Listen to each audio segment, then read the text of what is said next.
മാന്നാനം എന്ന് പറഞ്ഞ സ്ഥലത്ത് താമസിക്കുമ്പോൾ ഒരു ദിവസം എനിക്കൊരു ഫോൺ കോൾ വരും. ഇങ്ങനെ ഇവർക്കൊക്കെ പ്രാക്ടീസ് കൊടുത്തു. ആ ജെറിയാണോ? ഞാൻ പറഞ്ഞു yes may I know who speak.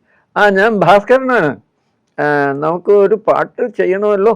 ഞാൻ പറഞ്ഞു മാഷേ ഞാൻ ഭാസ്കരൻ എന്ന് പറഞ്ഞാൽ എനിക്ക് പെട്ടെന്ന് പിടുത്തം കിട്ടിയില്ല. പിന്നെ ഞാൻ പറഞ്ഞത് മാഷേ ഞാൻ ഇപ്പോൾ ഒരു ബഹളത്തിലേക്ക്, എനിക്ക് നാളെ കാലത്ത് മാഷിനെ വന്ന് കാണാൻ മാഷിന് സൗകര്യപ്പെടുമോ? ഞാൻ കാലത്ത് 6 മണിക്ക് വരാമെന്ന്. ഓ വന്നോളൂ. അങ്ങനെ ഒരു അച്ഛൻ എന്നെ മോട്ടോർ സൈക്കിളിൽ കയറ്റി പിറ്റേ ദിവസം കാലത്ത് അദ്ദേഹത്തിൻ്റെ വീട്ടിൽ CMS കോളേജിൻ്റെ അടുത്തായിരുന്നു അദ്ദേഹത്തിൻ്റെ വീട്. അവിടെ എന്നെ കൊണ്ടുപോയി. ഞാൻ ഗേറ്റ് തുറന്നകത്ത് വീണു. ചെറിയ പൂന്തോട്ടത്തിൽ കൂടി കയറുന്ന അപ്പുറത്ത് ചെന്നപ്പോൾ മാസ്റ്റർജി ഒരു തോർത്തെടുത്തുകൊണ്ട് ബാത്റൂമിലേക്ക് പോവുകയാണ്. ഒരു എന്താ പറയുക, ഒരു ടൂത്ത് ബ്രഷൊക്കെ ആയിട്ട്. അപ്പോൾ എന്നെ കണ്ടപ്പോൾ വന്നു അല്ലേ, കൊള്ളാം, ഇതാ ഒരു മിനിറ്റ് വന്ന് തിരിച്ചു പോയിട്ട് ഒരു പേപ്പർ കൊണ്ടുവന്ന് എനിക്ക് തന്നു. ഞാനിപ്പോൾ വരാമെന്ന് പറഞ്ഞു. ഞാൻ നോക്കിയപ്പോൾ അതിൻ്റെ അകത്ത് ഒരുപാട് വെട്ടും കുരുത്തൊക്കെ ഉണ്ട്. പക്ഷെ മുകളിൽ എഴുതിയിരിക്കുന്നു അമ്മേ നാരായണ ഫസ്റ്റ്.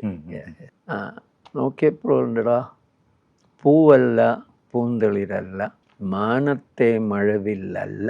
ഓ 4 ലായ എനിക്ക് ഇഷ്ടപ്പെട്ടു. ഞാൻ പറഞ്ഞു, അപ്പോൾ തന്നെ എൻ്റെ മനസ്സിലൊരു ട്യൂൺ വന്നു, പൂവല്ല പൂന്തളിരല്ല വന്നു.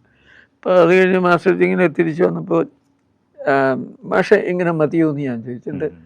ഞാനങ്ങ് പാടി, ഫ്രഷ് ആയിട്ടുണ്ട്, ഈ വഴിക്ക് അങ്ങ് പോയിക്കോളൂ എന്ന് പറഞ്ഞു. അങ്ങനെയാണ് ഈ പൂവല്ല പൂന്തളിരല്ല എന്ന പാട്ട് അദ്ദേഹത്തിൻ്റെ വീട്ടിൽ വെച്ച് ചെയ്തു, റെക്കോർഡ് ചെയ്തു.